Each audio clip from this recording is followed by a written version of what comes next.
Hey, are you a business owner, entrepreneur, or professional? If so, we want you to apply to be a featured guest on our show. My name is Adam Torres, and I host the Mission Matters series of podcasts. I've recorded over 3,000 episodes, and we are just getting started.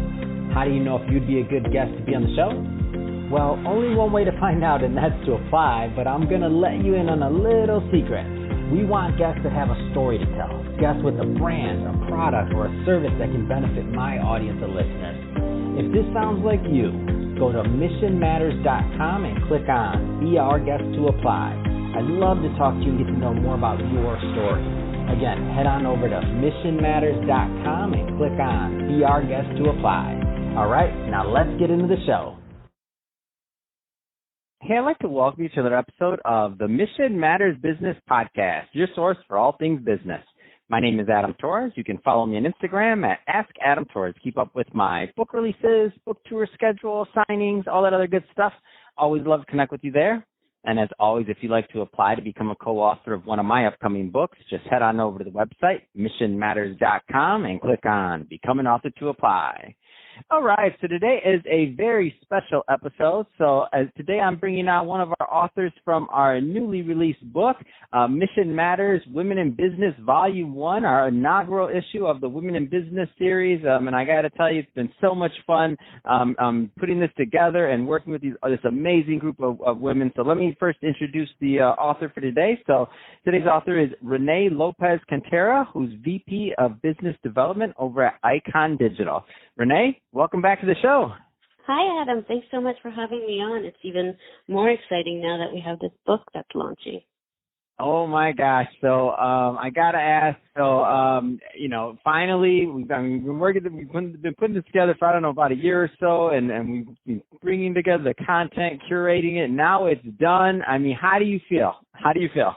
Well, it's very exciting because, sometimes you're working, you're busy, and you don't realize how much knowledge you've gained and things you want to share. And I love the content of the book, the way you've curated all the chapters, with all these women leaders. And, just choosing the type of topic I wanted to choose was an interesting process that I really enjoyed. So we're going to get into your chapter and topic. So the title of Renee's chapter is How High is Your EQ? The Case for Social Emotional Intelligence. But before we get into that, I don't want to assume, I know you've been on some of the other shows other times, but I don't want to assume that all of our new listeners caught the first episode. So let's just start with your background, Renee. So how did you really get started, in your career and in business? Well, it's interesting. Obviously now I work in business development. But I do have a 20-plus year career in marketing, a lot in direct response. So I was the one behind the scenes when, digital media was just starting, learning how to figure out how to make all the email blasts and the copy and the content and all the technical part, trying to squeeze a budget. So it's interesting. I didn't think I'd go into relationship development and actual sales, but it was an easy transition because I can really relate with our, other CMOs or people who are working in marketing that have a budget and they have goals to accomplish and they don't have the time or the team to get it done. So that's where I step in. So I don't look at it as sales. I look at it just helping our business partners.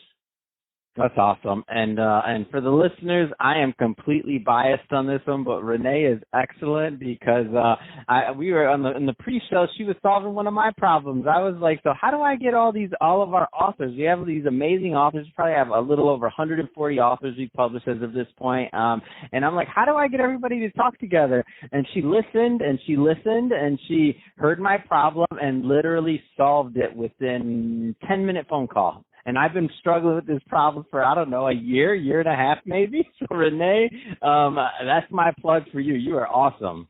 Oh, thanks, Adam.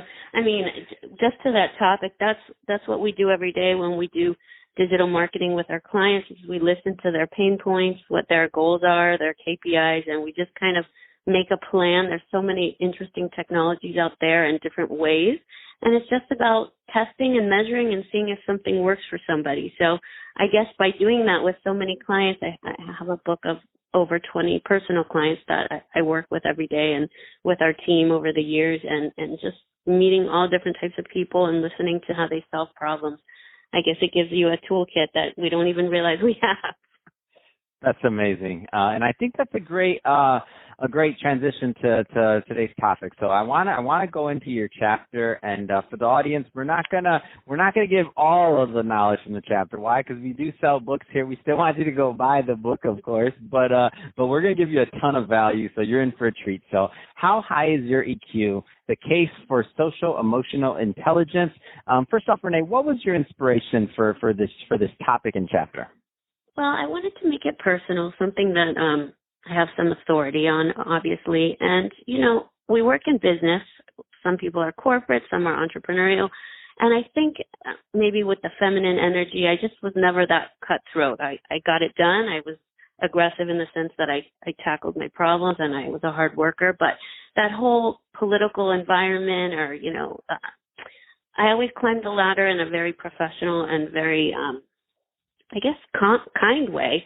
And I think a lot of that had to do with empathy that I developed over the years and just doing the right thing. And, you can't always cultivate that. Sometimes you make poor choices, obviously, over my 20-year career. But I did develop some skills. And in the book, I talk about my 3 top skills that I learned, that they all happen to be part of emotional intelligence formula.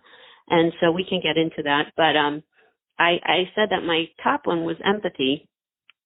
And, there's a whole long story to how that was developed, but it's pretty much putting yourself in other people's shoes. And I guess in sales, you have to do a lot of that by listening and seeing what the client wants. So I'd say that that's one of the top emotional intelligence skills that I've learned.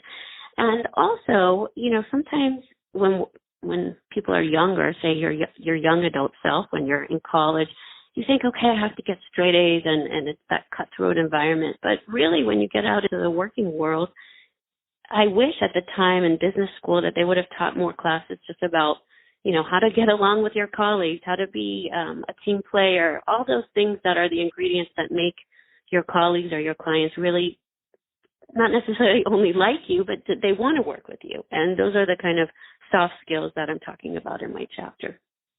Oh, I love it. I mean, and when I saw this, and obviously an EQ, Daniel Goldman, I mean, one of the pioneers for this, and I saw you kind of reference some of his work in here, and you took me back like quite a bit on just in general how when I was first, that might be, you said your younger self, right? That might be at least a decade ago or something like that I was first introduced to his work and even the thought process of EQ, because I think in the past maybe IQ is all that most people focused on. Can you maybe let me step back just slightly and maybe just give a little bit of your view of just what EQ means overall, because I don't want to assume that all of our audience understands what that means. Sure. Yeah, I think I must have seen Daniel Goldman in person because I have this recollection of reading the book and hearing what he said. And it really resonated. Daniel Goldman is an American psychologist, and he's kind of popularized some of these terms because obviously in the 50s and 60s, these weren't like mainstream things, maybe too touchy-feely. But now it's very common, and they see even women on boards and all these other places by having that diversity and those things that are more naturally female skills like self-awareness, self-regulation, some forms of motivation, empathy, and just other types of social skills. So there's all this research out there, and even more, these days with the times that we're in 2020, knowing how to relate to other people and their feelings and what they're going through is really important, not only in business, but in personal relationships. So I hope that background helps a little with explaining those kind of skills. So in your chapter, you also go into mindset. And for anybody that's listened to the podcast for any amount of time with me, they know that I'm a big mindset guy. I'm into it. Positive thinking. I mean, that's the way I try to live my life. I mean, we all have our moments, but it's a big thing that I try to implement every day. Tell us a little bit more about your writing on mindset in this. So this is something I've gotten into even more formally in the last few years since I've been following some influencers who dominate in this space. But I think a lot of it goes back to my interest in fitness and athletics. I've run a marathon. I've run 8 half marathons. That doesn't always just happen. Obviously, you have to have the desire. But a lot of it is just the fact that you can do it. I mean, I might have aged myself a little saying I've been in the workforce for 20 years, but even just recently, last year, there's well, he's an author too, but he's also well known for being an entrepreneur. His name is Jesse Itzler. I've been following him. And I went to this amazing camp last year where we learned a lot on mindset. We did a 4-hour trek in the hills of Georgia, not only a running race, which I've done before, but like 80 burpees and hill climbs and all these amazing other aspects to it, and then a cold plunge after. And all of that was just part of a mindset. And I always knew that mindset was important. Of course, you have to push yourself and believe that you can do it, but it really is a factor because there's so much psychology behind it. And I'm really focused on that. And not only for myself, but for other people, including my children. So it's interesting when I hear them say, I can't do this times table in 90 seconds. And then they finish. I said, you did it, didn't you? And they're so proud of themselves because sometimes we don't think we can do it. It seems insurmountable, but when you put the time in and you just keep practicing, usually most times we can do it. And I noticed this theme that you mentioned, and it's one of the good things that I've tried to do in my life, and I noticed that you also do, and you bring this up in the book, but you believe in mentors, coaching. You go to the events, you follow people that can bring value to your life, and you had a section in there that was called "Want to Propel Your Career Path? Consider hiring a business coach, or EQ mentor." Tell us a little bit more about that and what that's done in your life. Well, a lot of times I've just been drawn to this. It's almost like an inner knowing that if I want to get better, sometimes you need to hire people to push you. In the sales world, you always have sales teams and motivational coaches and things that inspire you. I think a lot of any kind of business, whether it's entrepreneurship, sales, or anything you're doing, it revolves around pushing yourself. And how are you going to be motivated? Is it externally? Is it from money? Yes, sometimes. Or, just the goal of it. But sometimes you just have to be inspired and reframe the way you look at things. And when I first got into business development, I didn't think of myself as such a salesy type of person because it just wasn't my path from before. It was a transition for me. And once I started looking that I'm helping people and that I'm actually making an impact because they're seeing results, it really reframed the way that I was doing things. And I have a business coach to help to thank for that. And that business coach was somebody, and her name is Pamela Torres, no relation to you, just same last name by chance. And might be, you don't know. It could be like a cousin or aunt, second, third. You never know. My dad's from Puerto Rico, so I don't know. Stranger things have happened. All right, go ahead. That's true. And I started working with her when I was actually an entrepreneur. I had a gift basket company online, which is where I started in online, actually. And just by having someone to speak with about some of your problems. First of all, when you're at work, you're not going to go up to your boss always and raise your hand, hey, I'm having a little challenge with this, or I don't know how to do this budget spreadsheet. So you have to figure it out, and obviously we shouldn't be afraid to raise our hand and ask for that help. But sometimes newer in the workforce, you don't feel comfortable or you just want to do a better job. And I think that internal motivation of wanting to grow and having a coach to help you do that or outline your goals, you're going to get there if you write them down and you speak about them. So I am an advocate for getting some sort of business coach for sure. That's awesome. And I'm a huge fan of it. And so you close out your chapter. So what is your life purpose? Question mark. And when I read that, for the end of it, I'm like, oh man, that's hard. That's a hard one. I just had to kind of put the book down for a second, and I'm like, okay, thank you, Renee, for doing that to me right now. Talk to us a little bit more about that. Okay, so, sometimes we're all evolving. We don't really know what our life purpose is, but we keep seeing patterns. I guess maybe that's the logic side of my brain. You look at your path and some of the things you've accomplished in your career or in your life, and I do believe your life purpose has to do with your skill set that you've obtained, your gifts. They could be, spiritual gifts. And also what brings you joy and passion. So a lot of times when you're speaking with people that they're not happy in their career, or, they're not making an impact, that might be because they're not doing what they're called to be doing. So I feel right now I'm at a great stage of my life in my career, and I do a lot of volunteer work, and both truly motivate and drive me.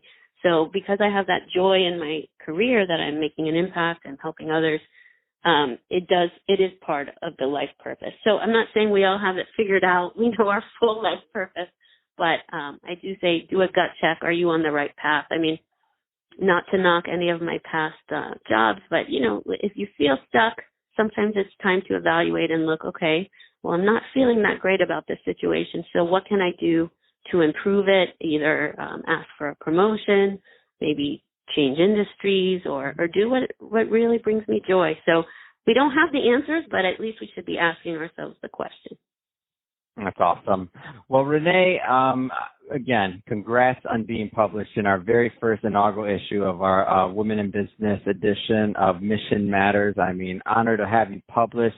I'm excited to bring your work out to our readers and to our audience. I know I benefited from it. I'm sure they will also. But that being said, so if somebody's listening to this, Renee, and they want to connect and learn more about what you're doing over at Icon Digital, or if they just want to connect with you and follow your writing and works going forward, I mean, what's the best way for people to do that? Oh, I would welcome that. Definitely. My name is Renee Lopez-Cantera, and you can find me on LinkedIn just with my name. And, if you have any other thing you need to look for, either Icon Digital or that I'm in Miami. So please reach out. I'd love to chat with you about EQ or anything digital, and I'm wishing everybody many best wishes on their journey.